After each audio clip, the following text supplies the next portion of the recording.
Damodar Mataji. Yeah, thanks. Hare Krishna. నిన్న మనము 17, 18 శ్లోకాలు, 4వ అధ్యాయం, 4వ స్కందం నుంచి నేర్చుకున్నాం. కానీ అది పొరపాటున రికార్డ్ చేయనందువల్ల మళ్ళీ ఒక్కసారి దాని గురించి కొంచెం తలుచుకుంటూ ముందుకు సాగుదాం. 17వ శ్లోకంలో మహాత్ముల నింద చేసేవాళ్ళు జీవ జీవ అధముడు అని చెప్పింది అనమాట సతీదేవి. జీవుల్లో కూడా అధముడు, పశువు కంటే కూడా అధముడు అనమాట అతను. అది చెప్పి ఆమె ఏం చెప్తుంది అంటే, ఆ దక్షుడు ఆ, ఇక్కడ శివనిందకు పాల్పడ్డాడనమాట. ఆ కారణంగా అసలు అతను నాలుకని ఖండించాలి అతను చేసిన అపరాధానికి.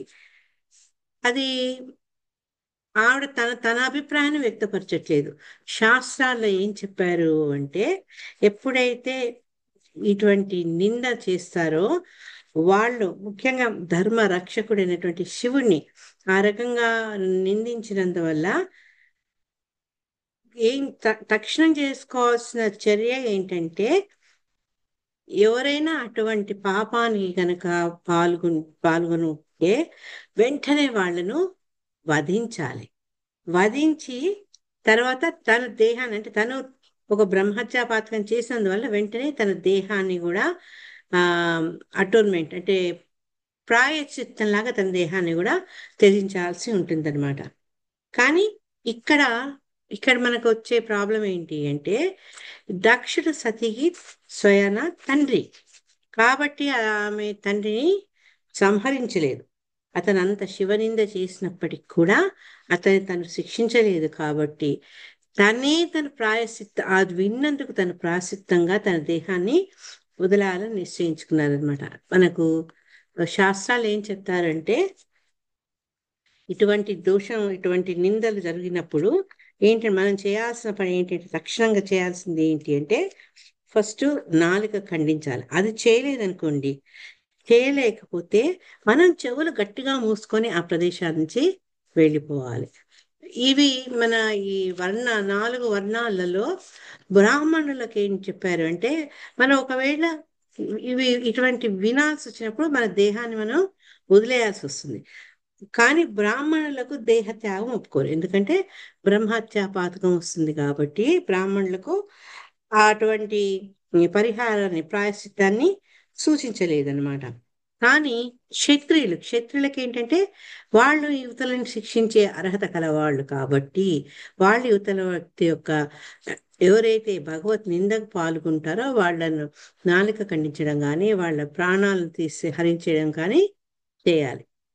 మరి బ్రాహ్మణుడు ఏం చేస్తాడు? మరి ఎవరిని శిక్షించలేడు కదా, తను చంపుకోలేడు. మరి ఆయన ఏం చేస్తాడు అంటే, గట్టిగా చెవులు మూసుకొని అక్కడి నుంచి వెంబడే వెళ్ళిపోవాలట. ఇక 3వ రకమైన వాళ్ళు ఏంటంటే, ఈ వైశ్యులు, శూద్రులు. వీళ్ళు ఏంటంటే ఇంకొకళ్ళను శిక్షించలేరు. తర్వాత అది వినకూడదు కూడా. అందుకని వీళ్ళతో భగవద్గీత ప్రకారము స్త్రీయ వైశ్య సదా శూద్ర అన్నారు. అంటే ఆ శూద్రులు వైశ్యులతో పాటుగా స్త్రీలు కూడా ఒకే స్థాయికి చెందిన వాళ్ళు కాబట్టి, శివనింద అనేది భగవత్ నింద కానీ ఎవరైనా విన్నప్పుడు వైశ్యులు, శూద్రులు వీళ్ళు వెంటనే దేహం త్యాగం చేయమన్నారు. కాబట్టి సతీదేవి అనుకుంటే వాళ్ళతో పాటు సమానమైన తను కూడా తన దేహాన్ని త్యాగం చేయాలి అనిపించింది. ఈ చదువుతుంటే నాకు చిన్న ఆలోచన వచ్చింది. ప్రస్తుత కాలంలో మనం ఎన్నో విషయాలు వింటుంటాం. అంటే ఉమ్, హిన్ మన మనం ఆచరించే మన ఈ మతం గురించి, మనం పూజించే భగవంతుడి గురించి కొందరు అజ్ఞానంతో, అహంకారంతో, అవివేకంతో వ్యాఖ్యలు చేస్తారు. మరి అట్లా చేయంగానే మనం దెబ్బలాట దిగాలని, వాళ్ళని దండించాలా? కానీ దేశకాల పరిస్థితులు బట్టి భాగవతం అట్లా ఉంది అని వాడు నాలుగు కోసేస్తాను, నేను వాడిని సంహరించేస్తాను, తర్వాత నేను పోతాను కంటే, మనం ఉపయోగించాల్సినటువంటి అస్త్రాలు ఏంటంటే, శాస్త్రాన్ని చక్కగా చదివి, అంటే భగవద్గీత, భాగవతము, చైతన్య చరితామృత, అనేక మన మన గోస్వామి రాసినటువంటి అనేక దివ్య గ్రంథాలు ఇవన్నీ చదివి ఏంటంటే, మనల్ని మనము ఆ యువతల వాళ్లకు సమాధానం ఇచ్చి, వాళ్ళలో ఉన్నటువంటి ఆ దురభిప్రాయాన్ని నిర్మూలించేటట్టుగా మనకు మనం రెడీ చేసుకోవాలి. అంతేగాని నువ్వు మా భగవంతుడు అన్నావు, మా వ్యవస్థ అన్నావు. తర్వాత ఇవి ముఖ్యంగా సర్వసాధారణంగా ఈ మధ్య ఎక్కువైపోతుంది. మనం ఈ ప్రస్తుతం జరుగుతున్న సంఘటనలు బట్టి చూస్తుంటే మత సహనం అనేది పూర్తి నశించిపోయింది. వేరే అన్య మతస్థుల పట్ల ఆ ఈ దురాగతాలు ఎక్కువైపోయాయి. ఈ శ్రీకుర్మ గ్రామంలో జరిగింది చూస్తే మరి చాలా భయంకరంగా ఉంది. ఇవన్నీ ఎందుకంటే వాళ్ళ సహనం పోయింది కాబట్టి అట్లాంటి వాళ్ళతో వాదనలు కానీ తిరుగుబాటు చర్యలు చేయకుండా మనం ఈ జ్ఞానం అనే శస్త్రంతో అస్త్రంతో వాళ్ళని మనము ఎదుర్కొనేటట్టుగా ఉండాలన్నమాట. 18th శ్లోకంలో ఏం చెప్పింది అంటే ఆవిడ ఆ శిలా ప్రభుపాద చెప్తారు. ఆమె ఎవరు? భగవంతుని యొక్క బహిరంగ శక్తి, అమితమైన శక్తి కలది. ఒక్క దక్షుడిని ఎంతో మంది శక్తి దక్షుల్ని కూడా ఈ సమస్త విశ్వాన్ని కూడా నశింపజేసే శక్తి ఉన్నది. కానీ ఆవిడ ఎందుకు చేయలేదు? ఆయన్ని శిక్షించే వాళ్ళు తనని ఎందుకు శిక్షిస్తాం అనుకుంది అంటే, ఒక భార్యగా, ఒక ఆదర్శ పత్నిగా భర్త గురించి ఆలోచించింది. అంటే ఎవరైనా పొరపాటుగా ఏం చేయనప్పుడే ఆయన నిందకు పాల్పడ్డారు. ఇట్లాంటివి ఏమైనా జరిగితే శివుడు దక్షయజ్ఞం నెపం మీద భార్య ద్వారా తన శత్రువు లేకుంటే తనను విమర్శించిన దక్షుణ్ణి చంపించారు అన్న అపవాదు ఆయనకి ఎక్కడొస్తుందో అని చెప్పి ఆవిడ తన తన ఇటువంటి పరిస్థితులు కల్పించకుండా భర్తకు తన దేహాన్ని తనే త్యాగం చేసుకోవాలి అన్న నిర్ణయానికి వస్తుందన్నమాట. ఈ 17-18 శ్లోకాల్లో ఎందుకు ఆమె ఈ సతీ దేహ త్యాగం చేసింది అనే దానికి మెయిన్ పాయింట్స్ మనకు చెప్తారనమాట. 19th నవేదవాదాననువర్తతే మతి స్వయేవ లోకే రమతో మహామునే యథా కతిర్దేవ మనుష్యయో పృథక్ స్వయేవ ధర్మేణ పరం క్షిపేత్ స్థితః. 19th శ్లోకమ్మ. హరే కృష్ణ మాతాజీ. బుక్ నాళ్ళు చదవండి ఎవరన్నా. హరే కృష్ణ మాతాజీ. హరే న కృష్ణ. వేదవాదాననువర్తతే మతిః స్వయేవ లోకే రమతో మహామునేః యథా గతిర్దేవ మనుష్యయో పృథక్ స్వయేవ ధర్మేణ పరం క్షిపే స్థితః. ఇతరుల ధర్మమును విమర్శించుటకు బదులు స్వధర్మమును నిర్వహించుట శ్రేయస్కరం. మహామునులకు వేదముల విధి విధానములు అనుసరించుట అవసరం లేదు కనుక వారు కొన్ని మార్లు వారిని వదిలివేయుచుందురు. దేవతలు అంతరిక్షమున, సామాన్య మానవులు ధరిత్రిపై చరించుట సహజమే కదా. హరే కృష్ణ. హరే కృష్ణ. ఇక్కడ 2 పాయింట్స్ మనం గుర్తించుకోవాలి. ఒకటేంటి అంటే యువతల వాళ్ళని విమర్శించే బదులు నీ ధర్మాన్ని నువ్వు నిర్వర్తించు. అది రెండవది ఏంటంటే ఎవరైతే ఈ మహామునులు ఉన్నారో, పరమ ఉన్నతులైనటువంటి వ్యక్తులు ఉన్నారో వాళ్ళు మనతో పాటు ఉన్నప్పటికీ మనం ఆచరించాల్సిన నియమాలు, విధులు, నిషేధాలు వాళ్ళు ఆచరించాల్సిన అవసరం లేదు. ఈ 2 గమనించుకోవాలి. అందుకని ఏంటంటే వాళ్ళకి అది అవసరం లేదు కాబట్టి కొన్నిసార్లు వాళ్ళు దాన్ని పాటించరు. అరే వీళ్ళు పాటించట్లేదు కదా అని మనము వాళ్ళని విమర్శించకూడదు. ఇది మనకు చెప్తే ఈ ఈ శ్లోకం ద్వారా చెప్పే పాఠం అన్నమాట.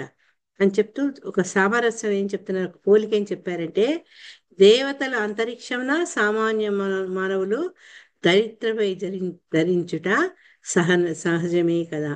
అంటే దేవతలు వాళ్ళు మనకంటే ఉన్నతులైన వారు కాబట్టి వాళ్ళు అంతరిక్షంలో ప్రయాణం చేయగలరు.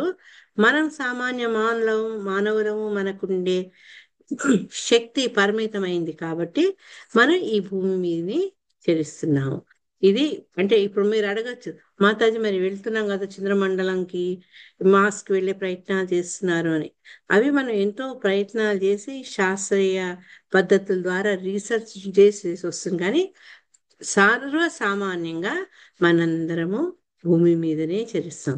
మరి వేరే చోటికి ప్రయాణం చేయాలంటే ఇదివరకు నడిచి వెళ్ళేవాళ్ళు, ఇప్పుడు మరి విమానాలు వాడుతున్నాం, వేరే గ్రహాలకు పోయిన రాకెట్లు వాడుతున్నాం. అదంతా కాదు, ఇన్ జనరల్ గా మనం ఎక్కడ పోయినా మళ్ళా మన పాదాలు నేల మీదనే ఉండాల్సింది అనమాట. అది మనకు సహజమైంది. శిలా ప్రభుపాదుల వారు భాష్యంలో చాలా చక్కగా చెప్పారు అనమాట. ఈ ఈ పరమోన్నతమైనటువంటి మహామునులను మళ్ళా పరమ పతితులైన బద్ధజీవుడు, వీళ్ళిద్దరు కూడా ఎంత వ్యత్యాసం ఉందో చెప్తున్నారు. వాళ్ళు ఒకే రీతిగా ఉన్నట్టు గోచరించిన మనకు అని చెప్పి వాళ్ళ విధి విధానం, అటువంటి గొప్ప వ్యక్తులు విధి విధానాన్ని అనుసరింపాల్సిన అవసరం లేదు, వాటి యొక్క ప్రభావం ఆయన మీద పడదు అని చెప్తున్నారు. మనకు వేమన గారు చెప్పారు కదా, ఒక పూరంబు ఏంటంటే ఒక పూరము ఒక తీరుగా నుండు అని, చూసేందుకు ఒక్కలాగా ఉంటుంది కానీ వాటిలో ఉండే వ్యత్యాసము వేరుగా ఉంటుంది, భిన్నంగా ఉంటాయి అన్నమాట. అదే రకంగా వీళ్ళు కూడా ఏంటి అంటే, ఈ వేదాల్లో చెప్పినటువంటి అన్ని నియమాలు వాళ్ళు, ఈ గొప్ప వ్యక్తులు, పరమ ఉన్నతులైన మహామునులు పాటించక్కర్లేదు, కొన్నిసార్లు వాటిని అధిగమించవచ్చు. ఇక్కడ మనకు ఉదాహరణకు ఈ దేవతల గురించి చెప్పారు. అంతరిక్షంలో వాళ్ళు ప్రయాణిస్తుంటారు. తర్వాత ఆ అది ఆ అంతరిక్షంలో ప్రయాణిస్తున్న అక్కడే ఉన్నారా అంటే లేదు, వాళ్ళు భూతల మీద ఉండే ఈ అడవుల్ని కొండల్ని కూడా వాళ్ళు అతిశయించగలరు. కాబట్టి అంటే వాళ్ళకు ఒక నియమానికే కట్టుబడి లేరు, దానికంటే వాళ్ళు అధికంగా వాళ్ళు చర్యలు చేయగలుగుతారనమాట. ఇక్కడ ఎందుకు ఆ టాపిక్ ఎందుకు వచ్చింది అంటే, ఆ ఇక్కడ ఇతను ఎవరు, దక్షుడు పరమశివుడు సరిగ్గా విధి విధానాలను అనుసరించట్లేదు అని ఆక్షేపిస్తాడు. అది ఎప్పుడు ఆక్షేపిస్తాడు అంటే, రెండవ అధ్యాయంలో 13వ శ్లోకంలో అంటాడు అనమాట. ఇప్పుడు సతీదేవి ఏం చేస్తుందంటే, తండ్రి యొక్క ఆక్షేపణలు, శివుడి పట్ల ఆయన చేసినటువంటి ఆరోపణలన్నిటికీ ఆవిడ జవాబిస్తుంది. అసలు ఆ ఉద్దేశంతోనే ఆమె ఆ దక్ష యజ్ఞానికి వచ్చింది. మనకు ఓ మొన్న ఒక 2-3 క్లాసుల కింద కూడా తెలుసుకున్నాం. అది కేవలము తల్లిని, సహోదరులను, బంధుమిత్రులను చూడాలనేది ఒక నెపం మాత్రమే. తండ్రి చేసిన తప్పుదాన్ని మళ్ళా సరిదిద్ది, శివుడికి దక్షునికి మధ్యన మళ్ళా సంబంధాలు బాగా చేయాలి, దక్షునితో శివునికి క్షమాపణ చెప్పేయాలి, దక్షుని సరిచేయాలనే ఉద్దేశంతో వస్తుందన్నమాట. కానీ దక్షుడు అది గ్రహించుకోలేడు. ఈ 13వ శ్లోకంలో 4వ అధ్యాయంలో ఏం చెప్తారంటే, సదాచార విహీనుడగు ఇతరికి నేను నా కుమార్తెను ఇవ్వదలుచుకోలేదు, అసలు ఇవ్వకోరలేదు. విధి నియమములు పాటించని కారణంగా ఇతను అశుచి అయి ఉన్నాడు. అయితే అట్లా ఉన్నప్పటికీ కూడా వేదాలు శూద్రునికి బోధించినట్టు, పూర్వకాలంలో వేదాలు కేవలం బ్రాహ్మణులకే అందుబాటులో ఉండేది. కానీ ఇక్కడ ఏమంటున్నాడంటే, వేదాలు శూద్రులకు బోధించినట్టు నా కుమార్తెను ఈ శుచి శుభ్రత లేనటువంటి, అశుచి అయినటువంటి ఈ శివుడికి ఇచ్చాను అని చెప్తున్నారనమాట. ఆవిడ చెప్తుంది, అతను అశుచి కాదు నాయన, వీటన్నిటికీ అతను ఆ ఏమంటారు, అతీతుడు అని చెప్తుంది అనమాట. చెప్తూ శిలా ప్రభుపాద ఏం చెప్పారంటే, పరమశివుడు వేద నియమములను అనుసరింపనట్లుగా గోచరించినను, ఎందుకంటే ఆయన మరి ఆయన వివరణ అంతా వచ్చింది కదా మనకు తర్వాత శ్లోకాల 14-15లో. శ్మశానాన్ని తిరుగుతాడు, బూడిద రాసుకుంటాడు, పిశాచగణాలతో తిరుగుతాడు, ఇవన్నీ చెప్పారు కదా. ఇవన్నీ కూడా మనకు అరే ఈ నియమాలను పాటించట్లేదు, శుభ్రతలు పాటించట్లేదు అనిపించినప్పటికీ అవి అతని యొక్క వ్యక్తిత్వం మీద ఎటువంటి ప్రభావం ఉండదు. అందుకని ఆమె ఏం చెప్పింది, నీకు అట్లా అనిపించినా బ్రహ్మ అట్లాంటి అతను ఎంతో గౌరవిస్తున్నాడు నా భర్తను అని. అంటే శివుని యొక్క స్థితి మన మన సామాన్య దృక్పథం కంటే చాలా ఉన్నతి చెందిందనమాట. కానీ ఒకటి మనం గుర్తుంచుకోవాలి, అది శిలా ప్రభుపాద మనకి ఏం చెప్తున్నారంటే, శివుణ్ణి అనుసరించుడు కాదు, అనుకరించే కోరేడు సామాన్యుడు మటుకు పొరపాటు చేసిన వాడే కాగలడు. అరే నేను పూజించే శివుడు చేశాడు కదా, నేను ఆయన అనుకరించేసి నేను ఇట్లా చేస్తా, నేను అదే రకంగా వేషభాషలు ఉంటాయి, నేను శ్మశానంలో జీవిస్తా అంటే అది సబబు కాదు. సమాజం అది అంగీకరించదు, అతన్ని తప్పు పడుతుంది అనమాట. సామాన్య మానవుడు వేదం నందలి సమస్త విధి విధానములు అనుసరించవలసిందే. ఈ మన జీవనానికి ఏవి చేయాలో ఏవి చేయకూడదో, విధులు నిషేధాలు ఇవన్నీ మనకు శాస్త్రాలు బోధించినాయి. సామాన్య మానవుడికి అవన్నీ కూడా తప్పనిసరి పాటించాలి. కానీ ఎవరైతే దివ్య స్థితిలో ఉన్నారో వాళ్లకు ఆ రూల్స్ అక్కర్లేదు.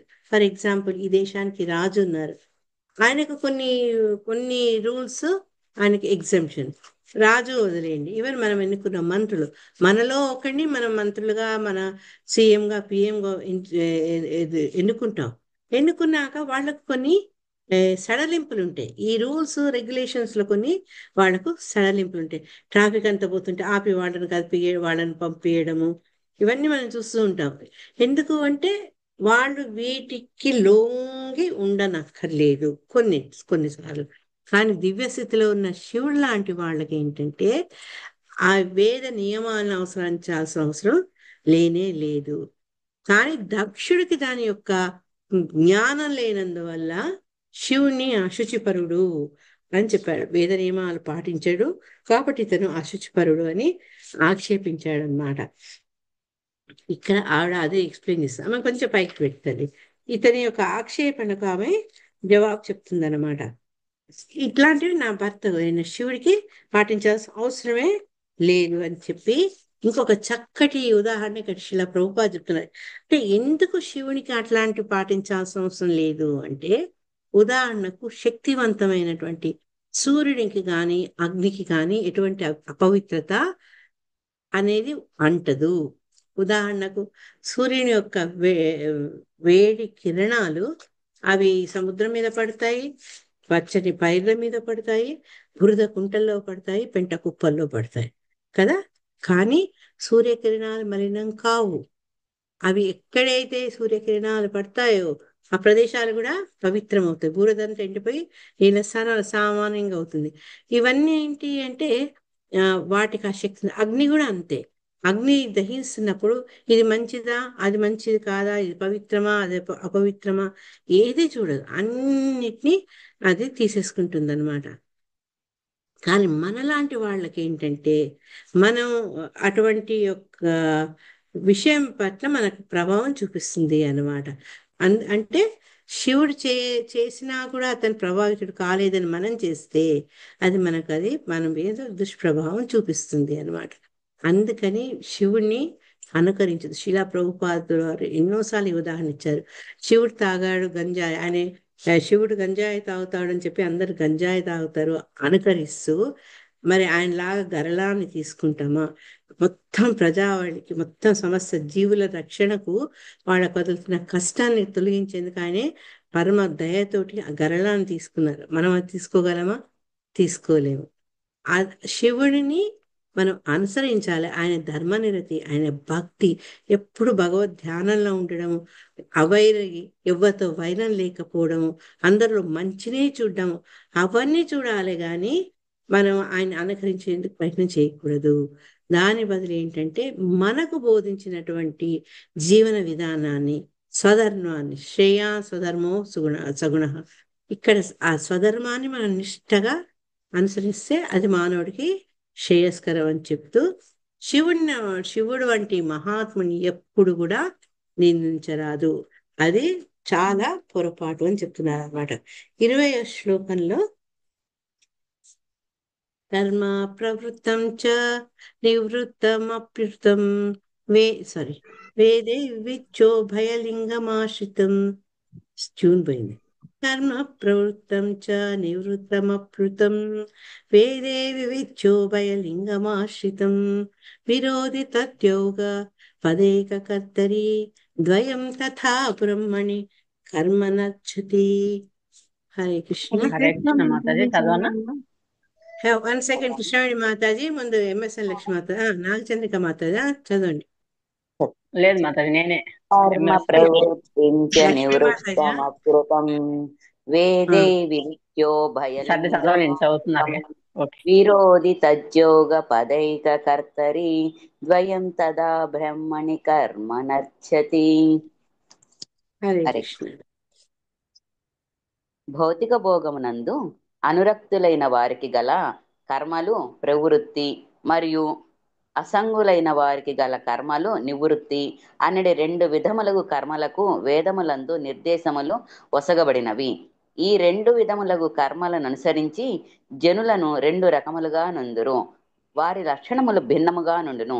ఆ రెండు కర్మలను ఒకే వ్యక్తి యందు చూడగోరినచో అది అసంగతమే కాగలదు.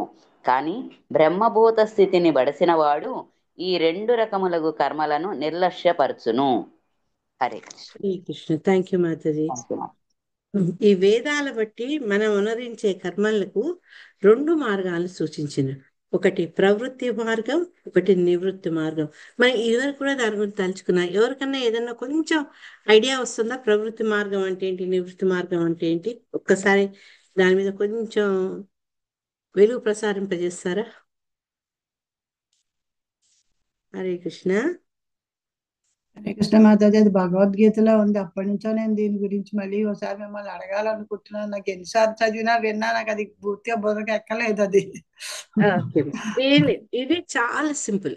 ప్రవృత్తి మార్గం అంటే ఏంటి అంటే భౌతిక భోగాలు, 4 మన పురుషార్థాలు, ధర్మార్థ కామ మోక్షాలను ఆచరిస్తూ క్రమక్రమంగా మనం ఇద్దరు కూడా చదువుకున్నది మళ్ళీ ఒకసారి డిస్కస్ చేసుకుందాం. ఈ భౌతిక భోగాల నుంచి బయటకు పడి ఎప్పుడైతే దివ్య స్థితికి చేరుతారో అది ప్రవృత్తి మార్గం.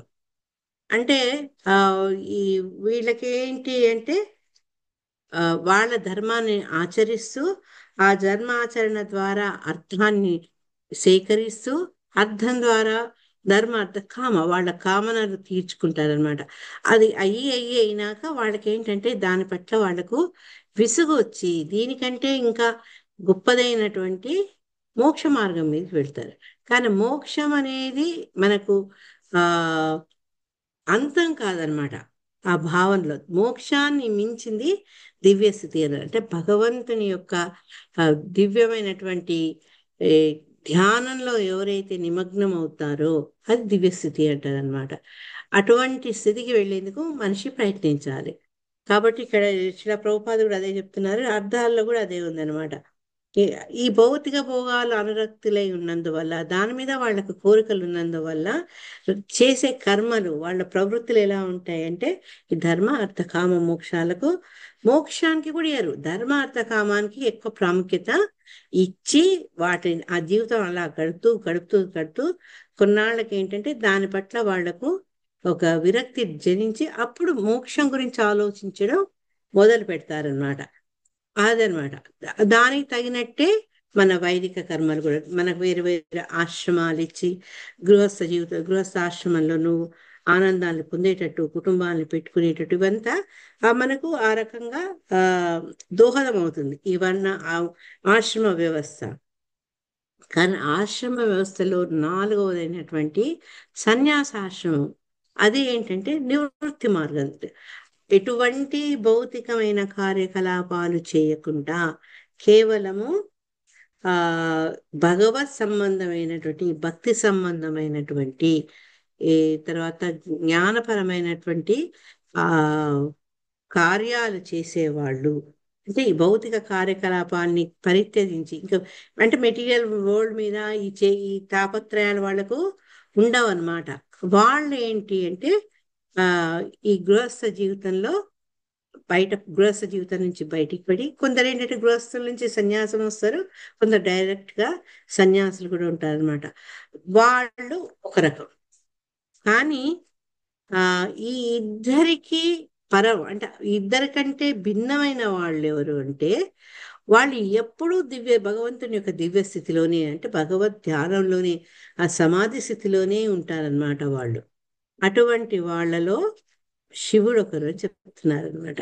అంటే శ్రీల ప్రభుపాద ఏం చెప్పారంటే ఈ బ్రహ్మచర్యము, గార్హస్థ్యము, వానప్రస్థము, సన్యాసం అనే 4 ఆశ్రమాలు ఆధ్యాత్మిక జీవన స్థాయికి చేరుటకు మనుషులకు క్రమంగా క్రమంగా క్రమంగా శిక్షణ ఇస్తుంది. గృహస్థులో ఏంటంటే వేషధారణ కానీ, వాళ్ళ వ్యవహారం కానీ, వాళ్ళు ఉదరించే కర్మలు కానీ సన్యాసికి కానీ బ్రహ్మచారి కానీ భిన్నంగా ఉంటాయి. బ్రహ్మచారులు కూడా మళ్ళీ మనకు తెలుసు, కొందరు తెల్ల వస్త్రాలు వేసుకున్నవాడు, కొందరు కాషాయ వస్త్రాలు ఉన్న బ్రహ్మచారులు గట్టిగా వాళ్ళు ఈ ఫ్యామిలీ పీపుల్తో కానీ స్త్రీలతో కానీ ఎక్కువ వాళ్ళు వ్యవహరించారు అనమాట. అయితే సన్యాసి మటుకు ఆయన వేషధారణ మనకు తెలుసు, పూర్తి సన్యసించిన వాళ్ళు కాబట్టి కాషాయ వస్త్రాలు వేసుకుంటారు. వాళ్ళు మామూలుగా మనం చేసే కర్మలు వాళ్ళు ఆచరించరు. ఈ ఉద్యోగాలు చేయడము, కుటుంబాన్ని పోషించడము, తర్వాత ఆ, ఈ ఏమంటారు, భౌతిక భోగాలు అనుభవించాలని తాపత్రయం అవేమి వాళ్ళలో ఉండవన్నమాట. అది ఇద్దరికి ఉన్న ఆ పెద్ద వ్యత్యాసం. కానీ ఈ ఇద్దరి కంటే కూడా అతీతంగా ఉండేవాళ్ళు ఆ అటువంటి వారు శివుడు అన్నమాట. అటువంటి దివ్య స్థితిలో చెందినవాడు శివుడు ఒకడు. అంటే కుమారులు, మనం వాళ్ళ గురించి కూడా మనం తెలుసుకున్నాం శ్రీమద్ భాగవతంలో. అంటే ఈ భౌతిక పరమైనటువంటి బంధాలకు అతీతంగా భగవద్ ధ్యానం చేసుకునేందుకే వాళ్ళు దాన్ని వదిలేసి వెళ్ళిపోతారు. తర్వాత మనము శుకదేవ్ గోస్వామిని చూసాము. ఇట్లా ఎంతోమంది మహానుభావులు మన శ్రీమద్ భాగవతంలో చెప్తారు. వాళ్ళందరిలో శివుడు ఒక దివ్య స్థితిలో ఉన్నవారు అని చెప్తున్నారు అనమాట. ఎందుకు ఆ దివ్య స్థితి అని అంటున్నాం ఆయన అంటే, ఎప్పుడు వాసుదేవ స్థితిలో, అంటే వాసుదేవుణ్ణే తలుచుకుంటూ ఉంటారు కాబట్టి అతను దివ్య స్థితిలో ఉన్నాడు అని చెప్తున్నారు. కాబట్టి గృహస్థులాగా అతను గృహస్థుడు చేసే కర్మలు చేయలేదు, ఒక సన్యాసిలాగా అతను సన్యాసి కర్మలు కూడా అతను చేయలేదు అనమాట. అతను ఒక గృహస్థ అయినప్పటికీ కూడా ఆయన ఎప్పుడూ వాసుదేవ స్థితిలో ఉన్నారు. అందుకే కదా అతను ఎప్పుడు ఆ స్థితిలో ఉన్నందువల్లనే ఆ సభలో దక్షుడు వస్తే అందరూ నిల్చున్నా ఆయన భగవద్ ధ్యానంలో ఉన్నాడు కాబట్టి, భగవంతుని అందరిలో భగవంతుని చూసే స్థితిలో ఉన్నాడు కాబట్టి ఆయన లేచి నిల్చోలేదు.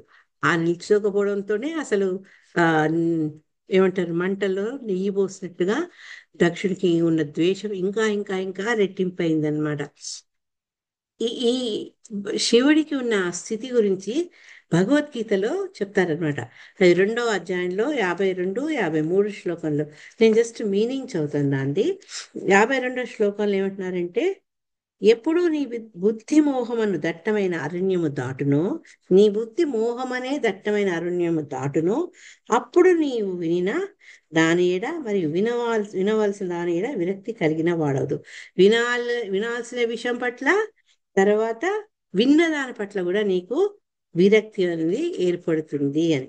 అంటే ఆ మోహాన్ని దాటినప్పుడు నీ బుద్ధి ఆ స్థితికి వస్తుంది అని కృష్ణుడు అర్జునుడికి చెప్పారనమాట. 53వ శ్లోకంలో ఏం చెప్పారంటే, ఎప్పుడు నీ బుద్ధి వేదములందలి మృదు మధురమైన వాక్కులచే కలతనొందక ఆత్మానుభూతి అనేది సమాధి యందు స్థితమగును, అప్పుడు నీవు దివ్య చైతన్యమును పొందగలవు. అంటే ఈ వేదాలలో ఉండేటువంటి ఇన్స్ట్రక్షన్స్ కూడా అతను దాని పట్ల ఆచరణ ఉండి మళ్ళా చేయలేకపోతే కలతనొందుతూ, ఇవన్నీ కాకుండా ఎప్పుడైతే ఆత్మ అనుభూతి, నేను ఏంటి, నాకు భగవంతుడికి ఉన్న సంబంధం ఏంటి, నేను చేయాల్సిన విధి ఏంటి, భగవంతుడి యొక్క స్థానం ఏంటి, ఆ రకంగా ఆత్మ ఆ పరిశోధనలో ఎవరైతే ఆత్మానుభూతి పొందుతాడో, భగవద్ ధ్యానంలో సమాధి స్థితిలో ఉంటాడో, దాన్ని వాసుదేవ స్థితి అన్నారు కదా. అటువంటి స్థితిలో ఉన్నవాడు ఏంటంటే దివ్య చైతన్యాన్ని పొందుతాడు. దివ్య చైతన్యం అంటే ఇంతసేపు భగవంతుడి గురించే తప్పించి అన్ని విషయాలు అతని మీద ప్రభావం చూపవన్నమాట. ఫలాపేక్ష రహితంగా కర్మలను ఉనరించుచు భగవత్ సేవ యందు పూర్ణముగా నెలకొనినప్పుడు మనుషుడు దివ్య స్థితికి చేరగలడు అని అక్కడ చెప్తారనమాట 2వ అధ్యాయంలో. అటువంటి స్థితికి చేరిన వాళ్ళు ఏంటంటే, ఈ వైదిక బోధనలు అంటే వేదాల్లో చెప్పినవి కానీ ఆ విధి నియమాలు కానీ పాటించాల్సిన అవసరము లేదు. ఎందుకంటే ఈ వేదాల్లో సూచించే కొన్ని తంతులు మన యొక్క కోరికల్ని, భౌతికపరమైన కోరికలు తీర్చుకునేందుకు అనుకూలంగా పరిస్థితిని కలిగిస్తుంది. కానీ ఎప్పుడైతే దివ్య భావంలో భగవంతుని యొక్క ధ్యానంలో ఎవరైతే పూర్తిగా నిమగ్నం అవుతారో, ఇక్కడ శ్రీల ప్రభుపాద ఏమన్నారంటే, దివ్య భావన అందే రతమైనప్పుడు, అంటే ఈ మనసుని ఎప్పుడు భగవంతుని పట్ల లగ్నం చేస్తే అటువంటి వాడు సమాధి స్థితిలో ఉన్నట్టు అని చెప్పారనమాట. అది ఆ స్థితికి చేరిన వాడు ఎటువంటి వైదిక కర్మలు చేయాల్సిన అవసరము లేదు.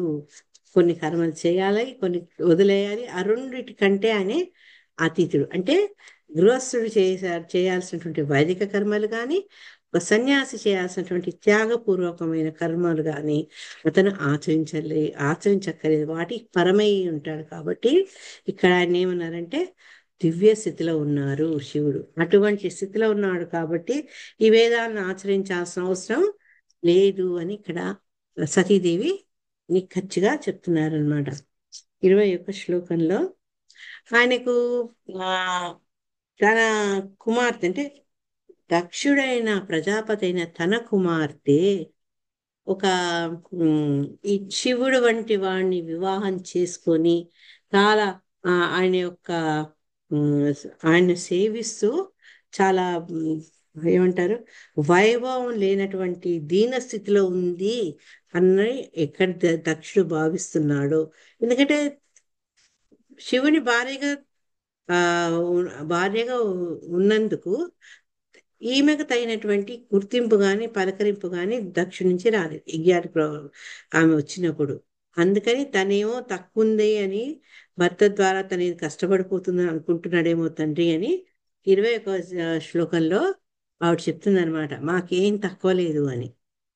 మావహ మావహ పదవ్య మావహ పదవ్య పితరస్మదాస్థిత యా యజ్ఞశాలాసు న ధూమవత్మభిః తదన్న తృప్తైర సుభృతిభీడిత అవ్యక్తలింగ అవధూత సేవిత.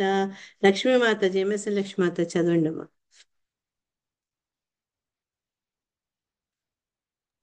హరే కృష్ణ మాతాజీ. హరే కృష్ణ చదవండి. మావహ పదవ్యా పితరస్మదాస్థితా యా యజ్ఞశాలాసు న ధూమవత్మభిః తదన్న తృప్తైరసుభృద్భిరీడితా అవ్యక్తలింగ అవధూత సేవితాః. Yeah. జనక, మేము కలిగి ఉన్నట్టు ఐశ్వర్యములు నీవు గాని నిన్ను స్తుతించు వారులు గాని ఊహింపజాలరు. ఏలయనా కామ్యకర్మ రతులై యజ్ఞములు చేయువారు యజ్ఞార్పితమైన అన్నమును తినుచు దేహావసరములను తీర్చుకున్నటతోనే సంబంధమును కలిగి ఉందురు. కోరినంత మాత్రమే మేము సకల ఐశ్వర్యములను ప్రదర్శింపగలము. ఆత్మదర్శులకు అవధూతల చేతనే అది సాధ్యపడును. Hare Krishna Mataji. Thank you Mataji. Thanks. అదే ఇక్కడ ఏంటంటే తను ఎంత గతి లేదాను అని అనుకుంటున్నాడేమో తండ్రి అని చెప్తుందనమాట. ఆ నా కుమార్తె మంచి పతివ్రత, తర్వాత భర్త యొక్క అదుపాజ్ఞల్లో భర్త యొక్క అదుపాజ్ఞలో ఉన్న పతివ్రత ఆమె. అందుకని ఆయనతో పాటు చాలా పేద స్థితిలో ఆవిడ జీవిస్తుంది అని దక్షుడు భావిస్తాడేమో అని ఆవిడ ఆ భావనను ఆవిడ ఖండిస్తుంది అనమాట. ఖండిస్తూ ఏం చెప్తున్నారంటే, వాళ్లకు అంటే శివుడు సతి అనుభవిస్తున్నటువంటి ఐశ్వర్యాల్ని అంత గొప్ప ప్రజాపతి అయిన దక్షుడు గాని దక్షుణ్ణి ఆహా ఊహని స్తుతించిన ఆయన అనుచరులు ఉన్నారు కదా, వాళ్ళందరూ గాని శివుడికి ఉన్న ఐశ్వర్యాన్ని వాళ్ళు ఊహించలేరు అని ఇక్కడ చెప్తున్నారనమాట. దానికి కారణం ఏంటి అంటే వీళ్ళు కేవలం యజ్ఞాలు ఎందుకు చేస్తున్నారంటే కామ్యకర్మరతులే. కొన్నిటిని ఆశిస్తూ వాళ్ళు యజ్ఞాలు చేస్తూ ఆ యజ్ఞానికి అర్పితమైన ఆఫర్ చేసినటువంటి అన్నాన్ని తింటూ దానివల్ల ఆ లాభాలు పొంది దేహ అవసరాన్ని తీర్చుకుంటున్నారు అని ఇక్కడ వాళ్ళలో ఉండే ఆ లోపాన్ని ఆమె చెప్తూ, వీళ్ళేంటి అంటే మేము ఏమీ లేనట్టు కనపడుతుండొచ్చు, కానీ మేము కోరుకున్నంత మాత్రాన్ని మేము అన్ని ఐశ్వర్యాల్ని మేము ప్రదర్శించగలము. అంటే మాకు ఆ శక్తి ఉంది అని ఆవిడ చెప్తుంది అనమాట. చెప్పి అది అందరి వల్ల సాధ్యం కాదు, ముఖ్యంగా మీలాంటి కర్మీల వల్ల అసలే సాధ్యం కాదు, ఆత్మదర్శులైనటువంటి అవధూతల చేతనే అది సాధ్యమవుతుంది. అంటే మీలాంటి సాధారణలకు అది సాధ్యం కాదు, మా వంటి వాళ్లకు అంటే ఆత్మదర్శులకే అది వీలవుతుంది అని చెప్తుంది. నెక్స్ట్ శ్లోక కనుకోవాలి మాత చోతరు వెళ్ళిపోతారు వాళ్ళు మాతాజీ. సో నువ్వు అనుకున్నటువంటి ఐశ్వర్యాలు అష్టైశ్వర్యాలు మాకు లేవేమో, కానీ ఆ నీకు అట్లా అనిపిస్తున్నప్పటికీ, అంటే ఎందుకు అనుకున్నాడు అంటే శివుడి యొక్క బాహ్యంగా చూసి అతనికి ఉండేందుకు ఇల్లు లేక ఉండే ప్రదేశం కూడా ఉండకూడని ప్రదేశాల్లో తిరగకూడని వాటితో తిరుగుతున్నాడు కాబట్టి అతను ఐశ్వర్యహీనుడు అనుకున్నాడు, తను చాలా గొప్పవాడు అనుకుంటున్నాడు అనమాట. అనుకుని అరే ఇట్లాంటి వాడికి దరిద్రుడు, సంస్కారం లేదు, శుచి లేదు, ఇట్లాంటి వాడికి నా కూతుర్నిచ్చాను అని సతీదేవి తండ్రి అయినటువంటి దక్షుడు అహంభావంతో తలుస్తుంటాడనమాట. తన కుమార్తె సాధ్వి, ఎందుకంటే తన కుమార్తె మంచిదే, కానీ భర్త మటుకు హీన స్థితిలో ఉన్నాడు, ఐశ్వర్యహీనుడై ఉన్నాడు అని అనుకుంటాడట. అందుకని సతీదేవి ఏం చెప్తుందంటే తండ్రిలో ఉన్న ఈ అపోహల్ని తొలగించేందుకు ఆవిడ ఏం చెప్తారంటే తన భర్త కలిగినటువంటి ఐశ్వర్యాలు ఇవి మిగతా మీరు తెలుసుకోలేరు అని చెప్పి ఆయన స్థితి ఎంత ఉన్నతమైంది, కానీ ఆ ఐశ్వర్యాన్ని అతను ప్రదర్శించట్లేదు, అందుకని వాటిని ఇక్కడ అవ్యక్తమైనది అని దాని గురించి చెప్తారనమాట. అంటే అందరు దాన్ని తెలుసుకోలేరు, అటువంటి ఐశ్వర్యాలు అతను కలిగి ఉన్నాయని చెప్తున్నారు అనమాట. ఒకవేళ కావాలి అనుకుంటే శివుడు ఎంబడే వాటిని ప్రదర్శించగలడు అని ఇక్కడ చెప్తుందనమాట. చెప్తూ ఆయనకుండే గొప్పతనాన్ని శివుడు ఎప్పుడంటే అప్పుడు వ్యక్తం చేయగలడు అనేది ఎందుకు చెప్తున్నారంటే రాబోయే అధ్యాయాల్లో జరగబోయే సన్నివేశాల్లో ఆయన శక్తి ఏ రకంగా వ్యక్తీకరణ చెందుతుంది అనే దానికి సూచనాప్రాయంగా ఈ శ్లోకంలో చెప్తున్నారనమాట. శివుడికి ఉన్న ఐశ్వర్యం ఏంటి అంటే ఆయనకు వైరాగ్యం, అన్ని ఉన్నా దేని పట్ల వ్యామోహం లేనటువంటి వైరాగ్యం. తర్వాత అది అతనికి భగవత్ ప్రేమలో అనుభవించే ఆనందము ఆయనకు ఇంద్రియ భోగాలు అనుభవించడంలో ఉండదన్నమాట. అటువంటి స్థితి ఇంకెవరికి ఉంది అంటే ఈ సనకాది కుమారులు, నారదుడు, వీళ్ళందరూ కూడా అందరినీ ఏమని చెప్పారు తాత్పర్యంలో అవధూతలు అని అన్నారు. అంటే వాళ్ళు చూసేందుకు బిచ్చగాళ్ళలాగా ఐశ్వర్యహీనులాగా కనిపిస్తుండొచ్చు, కానీ వాళ్ళకున్న ఐశ్వర్యాన్ని మనం మానవ ఈ నేత్రాలతో మనం అంచనా వేయలేము. దీంట్లో ఈ శ్లోకంలో శిలా ప్రభుపాద ఏం చెప్పారంటే ఈ కర్మకాండల గురించి ఆ విమర్శించబడింది, గ్రహించబడింది, అంటే దాని యొక్క ఆ దాన్ని విమర్శించబడింది అనమాట. ఎందుకంటే ధూమవత్వి అంటే యజ్ఞాన్నం తిని బతికేవారు అని వర్ణించారు. ఎవరైతే ఈ కర్మకాండాలు చేస్తూ ఉంటారో అటువంటి వాళ్ళను యజ్ఞాన్నం తిని బతికే వాళ్ళని చెప్పారనమాట. అయితే ఇవి రెండు రకాలుగా ఉంటాయి శిలా ప్రభుపాద ఇంకొద్దిగా మనకు క్లారిఫికేషన్ మనకు డౌట్ వస్తుండొచ్చు, మరి యజ్ఞానికి అధిపతి విష్ణువు కదా, మరి అట్లాంటప్పుడు మరి కర్మకాండాలు ఎట్లా అవుతుంది అని. అయితే రెండు రకాల యజ్ఞాలు కూడా, ఒకటి ఏంటంటే కర్మకాండతో కూడుకున్నటువంటి యజ్ఞం, ఇంకొకటి ఏంటంటే విష్ణువు కోసం చేయబడినటువంటి యజ్ఞం, అది చాలా ఉత్తమమైంది. కానీ ఈ రెండు యజ్ఞాలకు కూడా అధిపతి విష్ణువే. భోక్తారం యజ్ఞ తపసాం సర్వలోక మహేశ్వరం. కానీ ఎవరికైతే భౌతిక లాభాలు కావాలనుకుంటారో, కామ్యకర్మలు పొందాలనుకుంటారో వాళ్ళు ఏం చేస్తారంటే ఈ వేదాలు సూచించినట్టు వివిధ యజ్ఞాలు చేసి, యజ్ఞానికి అధినేత విష్ణువు అయినప్పటికీ కూడా ఆ దేవతల్ని వాళ్ళు ప్రీతి పొందించి తద్వారా ఫలితాలు పొందే ప్రయత్నాలు చేస్తారనమాట. కానీ ఏ యజ్ఞంలో అయితే విష్ణు ప్రీత్యర్థం కోసం చేసి అక్కడ యజ్ఞాన్నాన్ని ప్రసాదంగా తీసుకుంటారో అది మనకేంటంటే భక్తిలో ముందుకు పోయేందుకు ఉపయోగపడుతుంది. ఫస్ట్దేమో కర్మకాండ కిందికి వచ్చి తర్వాత కామ్య కోరికలతో చేసే యజ్ఞం అయితే, రెండోది ఏంటంటే కేవలం విష్ణు ప్రీత్యర్థం కోసం చేస్తూ ఆ యజ్ఞ ప్రసాదాన్ని తీసుకుంటే అది మన భక్తి పూర్వగమనానికి చాలా అనువుగా ఉంటుంది అని చెప్తున్నారు అనమాట. ఎవరైతే విష్ణువుని కేంద్రంగా లక్ష్యంగా పెట్టుకోకుండా వేరే యజ్ఞాలు చేస్తారో వాళ్ళు అది ఒక పుణ్యకర్మం అవుతుంది, కానీ దానివల్ల ఏంటంటే ఈ ఆధ్యాత్మిక పురోగమనం కొంచెం స్లో అవుతుంది. ఎందుకంటే అక్కడ మన కామ్యకర్మలు, కామ్యరతులు వాటి యొక్క కోరికలు ముందుంటాయి కాబట్టి ఆధ్యాత్మికంగా మన మూమెంట్ కొంచెం స్లో అవుతుంది. దాన్ని ఈ శ్లోకంలో విమర్శించారు, గ్రహించబడింది అంటే ఖండించబడింది అనమాట. విశ్వనాథ చక్రవర్తుల వారు ఇట్లా ఎవరైతే కర్మకాండ రతులు ఉంటారో వాళ్ళను కాకులతో పోల్చారట. ఎందుకంటే కాకులు శుభ్రమైన ప్రదేశమే కాదు, అశుభ్రమైన ప్రదేశాల్లో అశుభ్రాన్ని తినేందుకు కూడా అవి సిద్ధంగా ఉండి ఆ, వాటిని అవి ఎంజాయ్ చేస్తాయి అన్నమాట.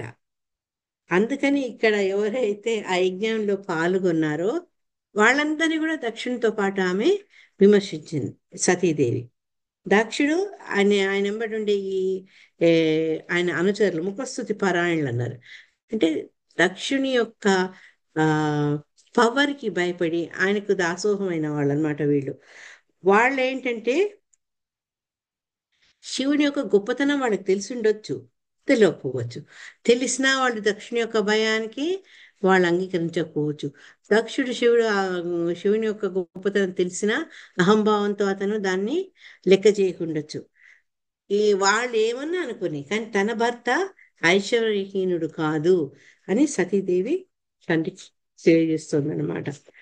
ఆ ఇక్కడ ఏం చెప్పారు అంటే శిల ప్రభుపాద కంక్లూడింగ్ లో, శివపత్ని అయినందున అంటే శివునికి సతీదేవి అయినందుకు ఆమె శివునికి ఎవరైతే భక్తి చేస్తారో వాళ్ళందరికీ ఆమె ఐశ్వర్యాన్ని ఇవ్వగలుగుతుంది. అది మనకు భాగవతంలో ఆ, కృష్ణ జననం కంటే ముందు మహా మహామాయని పిలిచి కృష్ణ చెప్తారు, ఆదేశిస్తారు కదా, నిన్ను ఆ, నిన్ను పూజించే వాళ్ళందరికీ వాళ్ళ కోరికలు నువ్వు తీరుస్తావు అని. అంతేగాక మనం గమనిస్తాం ఈ ప్రపంచంలో విష్ణు భక్తుల కంటే శివభక్తులు ఎక్కువగా ఉంటారు. అందరు మంచి ఆర్థికంగా మంచి స్థాయిలో ఉంటారు. ఎందుకు అంటే శివుని భక్తులైనందువల్ల. శివుని ధర్మపత్ని అయిన ఆమె దుర్గాదేవి శివుని కీర్తి పెరిగేందుకు వాళ్ళకు కావాల్సినటువంటి ఈ ఐశ్వర్యాలను ఇస్తుందన్నమాట. లక్ష్మీదేవి కూడా ఇస్తుంది, లక్ష్మీదేవి ఇస్తుంది, కానీ లక్ష్మికి ఎప్పుడు కూడా నారాయణతో కలిసిన తనను పూజించడం ఇష్టం. కానీ నాకు లక్ష్మి కావాలి నారాయణ వద్దు అనుకుంటే సీతను తీసుకొని రాముణ్ణి ఆ, వదిలేసిన రావణాసుడు కనబడుతుంది మనకనమాట. అందుకని ఈ విష్ణు భక్తులు ఏంటంటే కేవలం ఆధ్యాత్మిక ప్రోగ్రెస్ కోసం, ఉన్నతి కోసం పాటుపడతారు కనుక వాళ్లకు లక్ష్మి తక్కువైనట్టుగా, అంటే ఐశ్వర్యం తగ్గినట్టుగా మనకు కనిపిస్తుంది. ఎందుకు అలా కనిపిస్తుంది ఏంటి అనే విషయాలంతా దశమ స్కందంలో ఇంకా వివరంగా చెప్పడం జరిగిందని శిలా ప్రభుపాదులు మనకు సూచిస్తున్నారు. ఈ ఈ శ్లోకాలు ముఖ్యంగా చెప్పింది ఏంటంటే శివుడికి ఉండే ఐశ్వర్యాన్ని భౌతిక పరమంగా దక్షుడు గాని అతని అనుచరులు గాని తెలుసుకోలేరు. శివుడి గొప్పతనం ఏంటంటే ఎప్పుడు అవసరమప్పుడు ఆయన యొక్క శక్తిని, ఆయన ఐశ్వర్యాన్ని ప్రదర్శించే మాన్యత కలిగిన వాడు. తర్వాత ఈ యజ్ఞాల యొక్క డిఫరెన్స్ చెప్పిందనమాట. కర్మకాండ కర్మకాండ లేకుంటే కర్మకాండ రతులు ఎవరైతే యజ్ఞాలని నిర్వహిస్తారో వాళ్లకు కేవలం విష్ణు ప్రీత్యర్థమై చేసే యజ్ఞాలకు ఉంటే డిఫరెన్స్, ఆ యజ్ఞ ప్రసాదాలు తీసుకుంటే ఎవరు ఏ స్థితిలో ఉంటారు అది కూడా ఈ శ్లోకం ద్వారా మనకు చెప్పడం జరిగింది అనమాట. మూడవది ఏంటంటే శివుని పత్ని అయినటువంటి సతీదేవి ఆమె అందరికీ ఐశ్వర్యాన్ని ఇస్తుంది కాబట్టి వీళ్ళకి ఐశ్వర్యం లేదు అనేందుకు ప్రసక్తే లేదు. సర్వైశ్వర్యాలు అందరికి ఇచ్చిన వాళ్ళు. ఇప్పుడు ఒక ఒక ఖజానా ఉందనుకోండి, ఆ ఖజానా నుంచి అందరికీ పంచిపెట్టిన అధికారి తనకు కూడా ఉంటుంది కదా. తర్వాత ఆ ఖజానా ఎవరికైతే చెందుతుందో ఆ రాజుకు ఇంకా ధనం ఉంటుంది కదా. అట్లనే ఇక్కడ అందరికీ ఇచ్చినప్పటికీ వాళ్ళకి ఇంకా అష్టైశ్వర్యాలు ఉన్నాయి, కానీ వాళ్ళు దాన్ని ప్రదర్శించరు అని చెప్తున్నారు అనమాట. 22వ శ్లోకంలో నేతేన దేహేన హరే కృతాగసో దేహోద్భవేనాల్ మలం కుజన్మన వ్రీడామమా భూత్కు జన ప్రసంగత సజ్జన్మ దిగ్యో మహతామవధ్యతృక్ మహతామవధ్యకృత్. అర్థాలు పెట్టుకోవాలి, క్షమించండి. మాతాజీ సార్ అని చదవండి. కృష్ణుడి మాతాజీ మీరు చదువుతున్నారు, చదవండి. హరే కృష్ణ మాతాజీ. హరే కృష్ణ.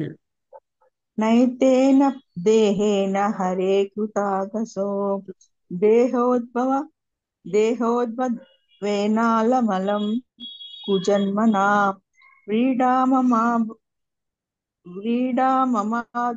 భూత్కు జన ప్రసంగత. కుజన ప్రసంగత సజ్జన్మ దిగ్యో సజ్ సజ్జన్ సజ్జన్మ దిగ్యో మహతామవ దృగ్జగృత్ మమ మహతా మమ కృత్. మహతామ మహతామవ జకృత్. కరెక్ట్.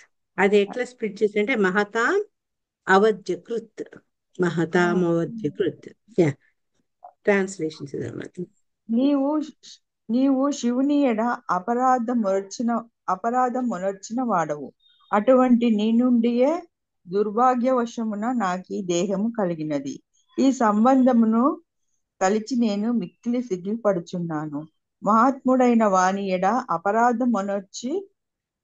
అపరాధమునర్చిన వానితో గల సంబంధమునే నా దేహము కలుషితమైనందున నన్ను నేను నిందించుకొనుచున్నాను. హరే కృష్ణ మాతాజీ. హరే ప్రణామాలు. కృష్ణ. ఈ శ్లోకాల్లో 19-20 శ్లోకాల్లో శివుడు ఎట్లయితే వేద నియమాలకు అతీతుడు అని చెప్తే 22-23 శ్లోకాల్లో అక్కడ ఏంటంటే ఆవిడ ఆ ఈ దేహాన్ని ఎందుకు తను త్యజిస్తుందో దానికి కారణాలు ఆవిడ ఇక్కడ ఇంకా చెప్పారనమాట. ఫస్ట్ థింగ్ ఏంటంటే దక్షుడు శివ నింద చేసి అతను అపరాధయ్యాడు. ఆ దక్షునికి తన కుమార్తె అంటే తనకి దేహాన్ని తనకి జీవితాన్ని ఇచ్చింది తండ్రి. కానీ సతీదేవి ఈ దక్షుని యొక్క వర్తనకు చాలా బాధపడి దుర్భాగ్యవశమున నాకు ఈ దేహం కలిగింది అని చెప్తుంది. అంటే అటువంటి తండ్రి తనకు దొరకడం అది తన దుర్భాగ్యం అని భావిస్తుంది అనమాట. భావించడే గాక ఏం చెప్తున్నంటే ఈ సంబంధం అంటే నీకు నాకు దేహ సంబంధం ఉంది, నువ్వు నాకు తండ్రివి, నేను నీ కుమార్తెను, అది తలుచుకొని నేను సిగ్గుపడుతున్నాను అని చెప్తుంది అనమాట. చెప్పి ఎందుకు సిగ్గుపడుతుంది అంటే ఆ తండ్రి ద్వారా మహాత్ముడైనటువంటి శివునికి అపరాధం జరిగింది. అటువంటి ఆ తండ్రితో తనకి దేహ సంబంధం ఉంది కాబట్టి తన దేహం కూడా కలుషితమైంది అని ఆవిడ భావిస్తున్నారనమాట. భావించుకొని హరే నీ కడుపులో నేను ఎందుకు పుట్టాను అని తను నిందించుకుంటుంది. అంటే నేను మామూలు భాషలో చెప్తున్నా. ఈ భాషల్లో కూడా శిలా ప్రభుపాద ఏం చెప్పారంటే విష్ణు భక్తులందరిలో పరమ ఉత్కృష్టమైన వాడు శివుడు. అందుకే మనం ఏం చేస్తాం అంత ఉన్నత స్థానాన్నిచ్చి వైష్ణవానం యథాశంభు, వైష్ణవుల్లో అందరిలో అగ్రగణ్యుడు శివుడని చెప్పుకుంటున్నాం. ఎందుకు ఆయనకు ఆ ఉన్నతమైన స్థితి ఇచ్చిందంటే మనం ఇంతకుముందు ఆయన ముందు శ్లోకాలు తెలుసుకున్నట్టు ఆయన ఎప్పుడు వాసుదేవ స్థితిలో, ఎప్పుడు వసుదేవుడి కుమారుడైన వాసుదేవుని ధ్యానిస్తూనే ఉంటారనమాట. ఆ దివ్య స్థితిలో ఆయన ఉంటారు కాబట్టి శివుడు అందరిలో చాలా శ్రేష్ఠుడు అనమాట. అటువంటి గొప్ప కృష్ణ భక్తుడైనటువంటి శ్రేష్ఠుడైనటువంటి శివుడు ఆ శివుడే కాదు ఎనీ కృష్ణ భక్తుడి పట్ల చేసే ఈ నిందాలాపాల్ని ఎవరు సహించకూడదు. ఆ తర్వాత మనకు సతీదేవి చెప్పారు కదా ఆ రకమైన నిందలు వినాల్సి వస్తే మనం ఏం చేయాలని. దాన్ని ఆమె చెప్పుడే కాక ప్రాక్టికల్ గా ఇక్కడ మనకు ప్రదర్శించి చూపించింది అనమాట. దానికి శిలా ప్రభుపాద ఏమన్నంటే అది ఆదర్శనీయంగా ఉన్నది అని చెప్పి ఇక్కడ ఏంటి అంటే శివునికి భార్య అయినా అన్న దానికంటే శివునికి అపరాధం చేసిన దక్షునితోటి తనకు ఈ సంబంధం ఉంది అని ఆవిడ దుఃఖిస్తుంది అనమాట. మనం కొన్నిసార్లు ఇట్లాంటి పరిస్థితులు కలిగినాయి అనుకోండి, కలిగినప్పుడు మనం అనుకుంటాం పోన్లేండి వాళ్ళు ఎట్లయితుంది నా భర్త చాలా ఉత్తముడు అని మనం అనుకుంటాం. కానీ ఇవి అట్లా తండ్రి చేసిన కార్యాన్ని ఆమె ఆమోదించలేదు, సర్దుకోపోలేదు. తను చాలా దుఃఖించింది అనమాట. ఇటువంటి వ్యక్తితో నాకు దేహ సంబంధం ఉంది అని. అందుకని తనకు దక్షుడు తండ్రి అయినందుకు తనను తాను నిందించుకుంది అనమాట. కొన్ని మనం సర్వసాధారణంగా ఎవరైనా చెయ్యకూడని తప్పులు చేశారనుకోండి, అప్పుడు కొన్నిసార్లు తల్లిదండ్రులు ఏమంటారు, నువ్వు మా సంతానం అయినందుకు మేము నలుగురితో తలెత్తుకోలేకపోతున్నాం, బాధపడిపోతున్నాం అని చెప్తారనమాట. ఇక్కడ ఆమె పరిస్థితి కూడా అదే ఉందన్నమాట. తనకు అటువంటి తండ్రి లభించినందుకు తను చాలా దుఃఖిస్తూ హరే కృష్ణ మాతాజీ. చెప్పండి. సారీ మాతాజీ, ఇంటరప్ట్ చేస్తున్నాను. మాతాజీ నాకు ఒక డౌట్ మాతాజీ. ఇప్పుడు మీరు ఎగ్జాంపుల్ చెప్పారు కదా, ఇలాగా జరుగుతాయి అంటే ఆ, సిగ్గుపడుతున్నాము. ఇలాంటి జీవితం మనకి యాక్చువల్గా భగవంతుడు ఇచ్చిన దేహం ఇది, జీవితం ఇది. మనకి కష్టాలంటూ వస్తాయి, కానీ ఎటువంటి పరిస్థితిలో దేవుణ్ణి పాదాలు వదలకుండా ఆయన పట్టుకుని ఉంటే అది దేవుడే మనల్ని రక్షిస్తాడు. మరి అది ఇలాంటప్పుడు మరి దేవుడు కూడా చెప్పారు, మనకి ఇచ్చిన ఈ జీవితం దేవుడిది, ఈ శరీరం అనేది దేవుడిది, కానీ అది చేయడం తప్పు కదా మాతాజీ. దేహ ఆహా, త్యాగం తప్పు కదా. నేను చెప్పేది ఎక్కడ అంటున్నా అంటే, ఇప్పుడు కొన్నిసార్లు ఈ నేర ప్రవృత్తి కల వాళ్ళు, స్త్రీల మీద అత్యాచారాలు చేసిన వాళ్ళు, వాళ్ళ పేరెంట్స్ ఏమనుకుంటారు, వీడు పుట్టకుంటే బాగుండేది, మాకు మాకు సిగ్గు చేటుకుంది వీడు మా సంతానం అని చెప్పేందుకు అనుకోరా?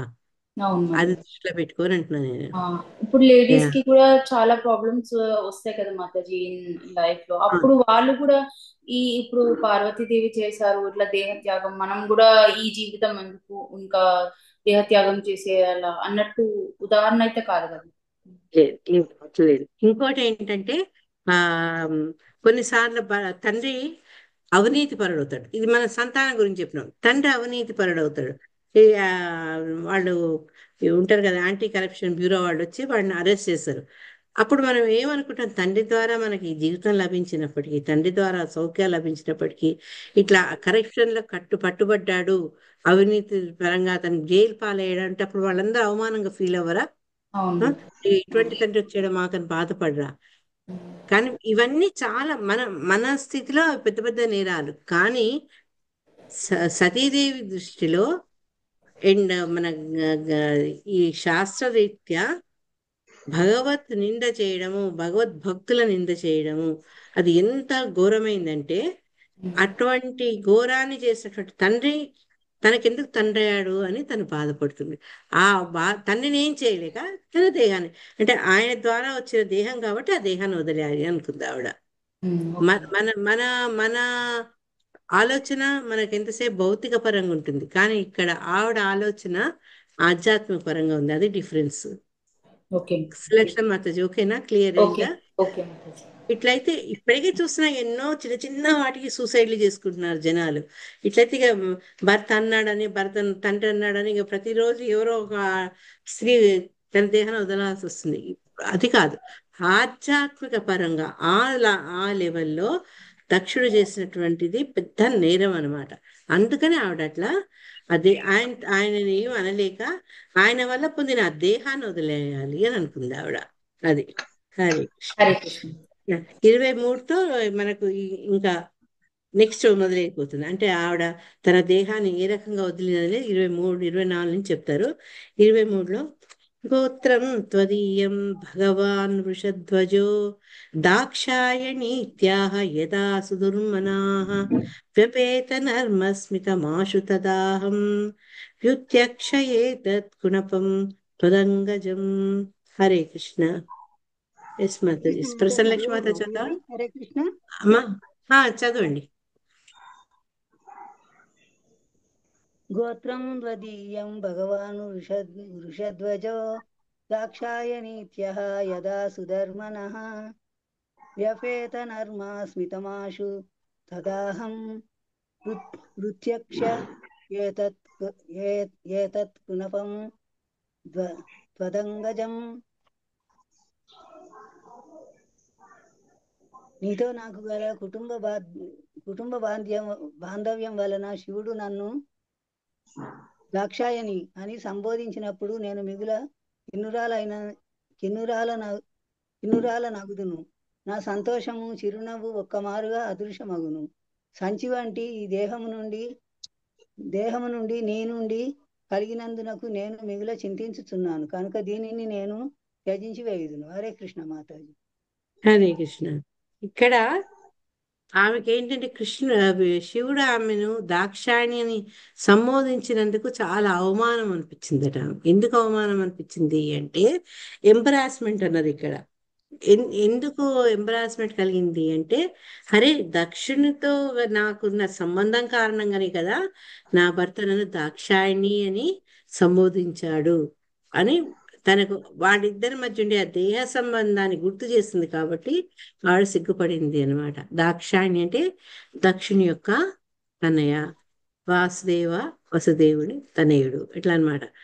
కాబట్టి తనకి ఏంటంటే ఆ పిలుపు, ఆ దాన్ని ఏమంటారు, ఆ సంబోధన కూడా ఆమెకు అవమానకరంగా ఉంది. ఎందుకు అంటే అంత గొప్ప వ్యక్తి అయినటువంటి మహాత్ముడైనటువంటి శివుణ్ణి అకారణంగా నిందించాడు దక్షుడు. ఎందుకు అంటే అతనిలో ఉండే ఆ ద్వేషము, అసూయ, శివుని పట్ల ఉండే అసూయ ద్వేషం వల్ల అతను అకారణంగా శివుని నిందించాడు. కాబట్టి ఏంటంటే అటువంటి తప్పిదం చేసిన తండ్రికి తను తనయ అని ఆ పేరు ద్వారా చెప్పబడుతుంది కాబట్టి ఆమెకు అది ఇష్టపూర్వకంగా అనిపించలేదు, చాలా అవమానకరంగా అనిపించింది అనమాట.